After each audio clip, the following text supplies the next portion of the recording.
Un homme se prétend être le meilleur soldat des forces spéciales, mais ses résultats au test sont désastreux. L'instructeur lui fait passer le test de tir, mais il rate toutes ses cibles. Puis vient le test physique. Il abandonne après quelques répétitions. Enfin, on lui demande de se garer en marche arrière. Il finit par percuter un mur, mais étrangement, malgré son niveau médiocre, il atteint tout juste la note minimale et obtient un emploi bien payé, comme simple garde de fourgon blindé. Mais à peine a-t-il commencé qu'il tombe sur des braqueurs, qui prennent son chef en otage et leur ordonnent de jeter l'argent dans un pick-up. Son collègue panique, veut s'enfuir en voiture, mais l'homme reste calme, disant que l'argent n'est rien. Mais son frère d'armes doit être sauvé. Il obéit aux braqueurs, jetant les liasses une à une, jusqu'à en faire tomber une, ce qui fait sortir un braqueur furieux, lui reprochant son incompétence. Sorry, pal.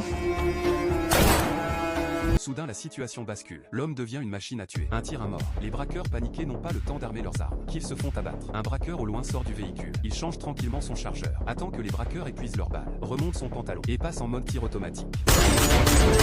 Les braqueurs fuient en panique, il les suit méthodiquement.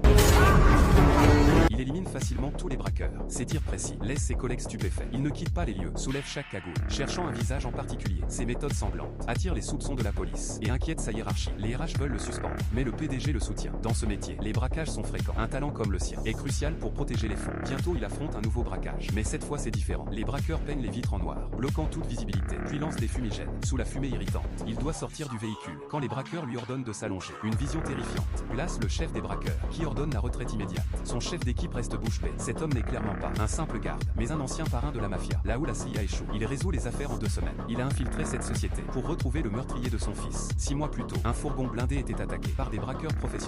Ils utilisent un chantier comme couverture, forcent le fourgon à s'arrêter, utilisent une pelleteuse pour soulever les roues arrière, découpent les gonds de la porte, jettent une grenade aveuglante à l'intérieur.